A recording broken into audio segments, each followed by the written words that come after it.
Learn English through Stories G20 PDF. Adapted and modified by Kulwant Singh Sandhu. Contents: 1. Tara Prasanna's fame. 2. Natural talent versus training. 3. Grammar page, I am going to do. 1. Tara Prasanna's fame. By Rabindranath Tagore. Like most writers, Tara Prasanna was rather shy and retiring in nature. To go out amongst other people was an ordeal for him. Sitting at home and writing all the time had weakened his eyesight, bent his back, and given him little experience of the world. Social pleasantries did not come easily to him, so he did not feel very safe outside his home. Others thought him a bit stupid, and they could not be blamed for this. A distinguished gentleman on first meeting Tara Prasanna might say warmly, "I cannot tell you what pleasure it gives me to meet you." Tara Prasanna would not respond. He would stare, tongue-tied, at his right palm, as if to imply, "It is possible that you are very pleased, but I wonder how I can be so false as to say that I am pleased." Or he might be invited to someone's house one afternoon. His wealthy host might, as dusk fell and food was served, deprecate his own hospitality with such words as, "Nothing special, just our ordinary humble food, a poor man's crust, not worthy of you at all, I'm afraid." Tara Prasanna would say nothing, as if it were impossible to disagree with what his host was saying. Sometimes some good-natured person averred that scholarship as profound as Tara Prasanna's was rare in this age, that Sarasvati had deserted her lotus seat to dwell in Tara Prasanna's throat. He made no objection to this, choked, so it seemed, by Sarasvati's presence in his throat. He should have known that those who praise a man to his face and disparage themselves deliberately exaggerate because they expect to be contradicted. If the person they are speaking to takes in everything without blenching, they feel let down. They are pleased to be told that their statements are false. Tara Prasanna behaved quite differently with the people in his own home, so much so that even his wife Dakshayani could not beat him in an argument. She was forced to say, all right, I give in, I've got things to do now." Very few husbands have the skill or luck ever to get their wives to admit defeat in a verbal battle. Tara Prasanna lived contentedly. Dakshayani firmly believed that no one equaled her husband in learning or intellect, and she did not hesitate to say so. He would reply, "You don't have any other husband to compare me with," which made her very cross. Her only complaint was that her husband had never displayed his extraordinary talents to the outside world, had never made any effort to do so. Nothing that he had written had been published. Sometimes she asked to hear her husband's writing, and the less she understood it, the more it astonished her. She had read Kritibas's Ramayana, Kashidas's Mahabharata, and Kabikankan's Shandi Mangal, and had heard them being recited. They were all as clear as water. Even illiterate people could easily understand them. But she had never encountered writing like her husband's, so brilliant that it was unintelligible. She thought to herself, "When these books are printed and no one understands a word, how amazed everyone will be." Again and again she told her husband, "You should get your writings printed." With regard to the printing of books, he replied, "The great Manu has said, 'It is a natural activity for created beings, but abstention brings great rewards.'" Tara Prasanna had 4 children, all daughters. Dakshayani regarded this as a failing in herself, and therefore felt unworthy of so talented a husband. To be married to a man who produced, at the drop of a hat, such formidable tomes, and yet to have nothing but female offspring, was shameful incompetence on her part. When Tara Prasanna's eldest daughter reached his chest in height, his carefree contentment ended. He now remembered that one by one his 4 daughters would have to be married, and this would cost an enormous amount of money. His wife said confidently, "Just apply your mind a bit, and I'm sure we won't need to worry." You really think so? Said Taraprasana rather anxiously. All right, what do you suggest? Go to Calcutta, said Dakshiani, without hesitation or doubt. Have your books printed, get yourself known to everyone. The money will soon roll in. Taraprasana was gradually encouraged by his wife, and decided that what he had written to date was enough to pay for the wedding of every girl in the village. But now a big dilemma arose about his visit to Calcutta. Dakshiani could not bear to let her innocent, helpless, pampered husband go away on his own. Who would feed him, dress him, remind him of his daily chores, and protect him from the various hazards of the world? Her inexperienced husband, however, was equally unhappy about taking his wife to a strange place. In the end, Dakshiani engaged a worldly wise man from the village to go instead of her, giving him countless instructions about her husband's daily needs. She extracted numerous vows from him as she saw him off, and loaded him with charms and amulets. And she threw herself to the ground, weeping when he had gone. In Calcutta, Taraprasana, with the help of his astute minder, published his book, The Radiance of Vedanta. Most of the money he had raised by pawning his wife's jewelry was spent on this. He sent The Radiance of Vedanta to bookshops. And to every editor, however important or unimportant, he sent copies for review. He also sent one to his wife by registered mail. He was afraid that otherwise it would be stolen by the postman. On the day that Dakshiani first saw the book, with her husband's name printed on the title page, she invited all the women she knew in the village round for a meal. She left the book open near to where she asked them to sit, and when everyone was seated she said, "Oh dear, who's dropped that book over there? Anita dear, could you pick it up? I'll put it away." Anita was the only one who could read. The book was put back on the shelf. For a few minutes, Dakshiani busied herself with something else. Then she said to her eldest daughter, "Do you want to read your father's book? Shashi, go ahead, child, read it, don't be shy." But Shashi showed no interest in it, so a little later her mother said crossly, "Don't spoil your father's book, give it to Kamaladiti to put back on top of that cupboard."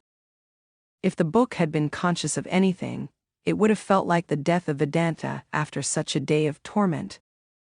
One by one reviews appeared in the papers. What Dakshiani had anticipated turned out to be largely correct. Reviewers throughout the land, unable to understand a single word of the book, were mightily impressed by it. With one voice they said, "No book of such substance has been published before."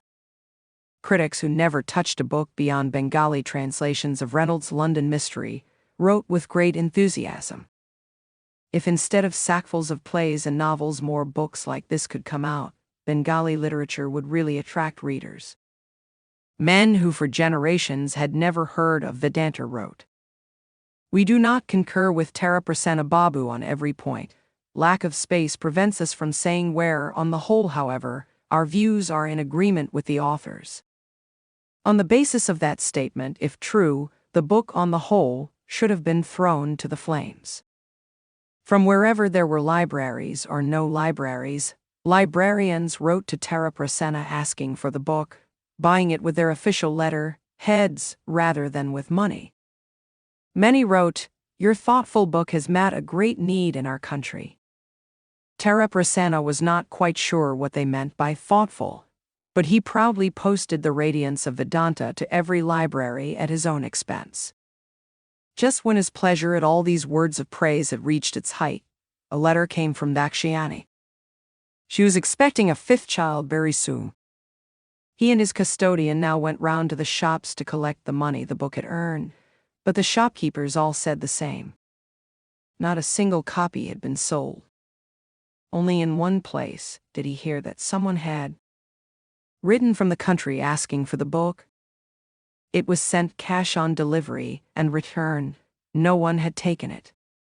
The bookseller had to pay for the postage, so he angrily insisted on returning all the copies to the author there and then. Taraprasana went back to his lodgings, thinking and thinking, but finding it impossible to comprehend what had happened. The more he thought about his thoughtful book, the more worried he became. At last he set off home, making do with the tiny amount of money he had left. He greeted his wife with an elaborate show of cheerfulness. She was smiling in anticipation of good news. He threw a copy of the Bengal Messenger onto her lap. As she read it, she bestowed inexhaustible blessings on the editor, made mental puja offerings to his pen. Then she turned to her husband again. He took out a copy of New Dawn. Dakshayani read this too with immense delight, and again turned her tender, expectant gaze on her husband. He now took out the New Age. Then India's Fortune. Then the Happy Awakening. Then the Sun's Light and the Wave of News. Then Hope, the Dawn, Uplift, Blossom, the Companion, the Sita Gazette, the Ahalya Library Journal, Pleasant News, the Guardian World Judge, Jasmine Creeper. The smiling Dakshayani wept tears of joy. Then, drying her eyes, she looked at her husband once more, at the light of fame in his beaming face. "There are lots more journals," he said. "I'll look at them this afternoon," said Dakshayani. "Now give me the other news." "Just as I was leaving Calcutta," said Tara Prasanna, "I heard that the Governor-General's wife had brought out a book, but she didn't mention the radiance of Vedanta in it." "I don't want to hear about that," said Dakshayani. "Tell me what else you have brought." "I have a few letters," said Tara Prasanna. Then Dakshayani said straight out, "How much money have you brought?" 5 rupees borrowed from Bhaidhabhushan," said Tara Prasanna. When at last Dakshayani had heard the whole story, all her trust in the honesty of the world was completely destroyed. The booksellers had clearly cheated her husband, and all the book buyers of Bengal had conspired to cheat the booksellers.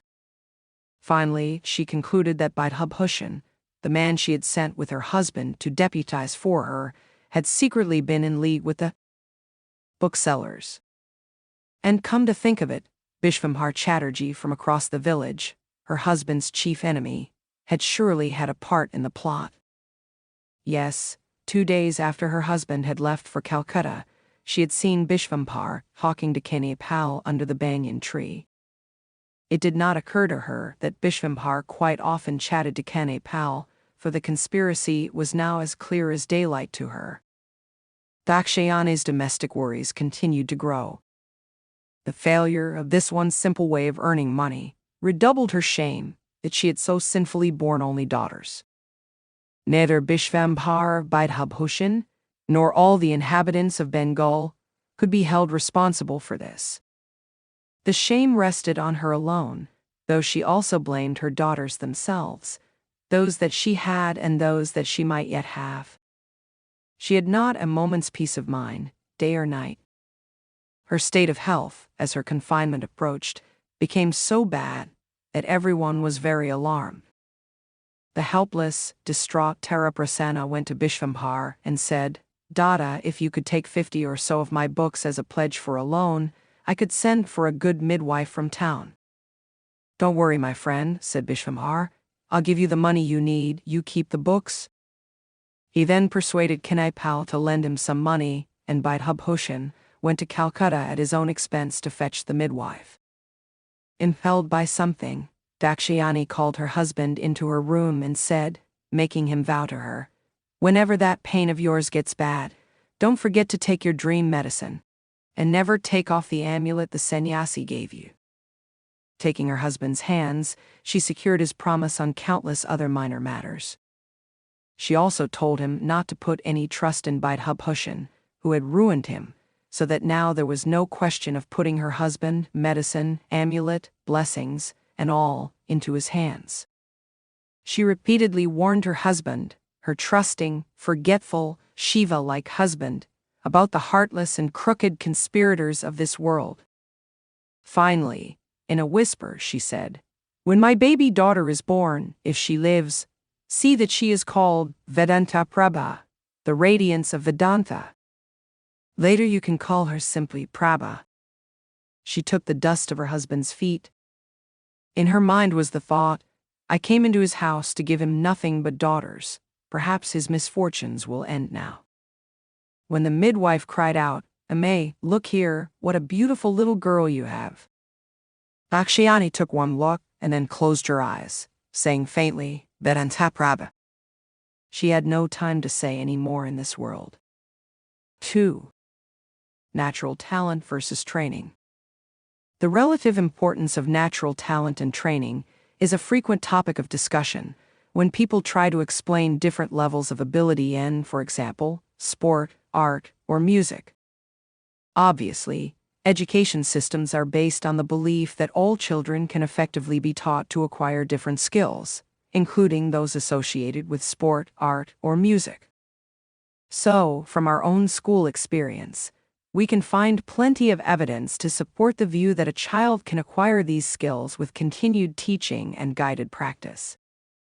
However, some people believe that innate talent is what differentiates a person who has been trained to play a sport or an instrument from those who become good players. In other words, there is more to the skill than a learned technique, and this extra talent cannot be taught, no matter how good the teacher or how frequently a child practices. I personally think that some people do have talents that are probably inherited via their genes. Such talents can give individuals a facility for certain skills that allow them to excel, while more hard-working students never manage to reach a comparable level. But, as with all questions of nature versus nurture, or more recent debates on genes versus environment, they are not mutually exclusive. Good musicians or artists and exceptional sports stars have probably succeeded because of both good training and natural talent. Without the natural talent, continuous training would be neither attractive nor productive, and without the training, the child would not learn how to exploit and develop their talent. In conclusion, I agree that any child can be taught particular skills, but to be really good in areas such as music, art, or sport, then some natural talent is required. 3. Grammar page.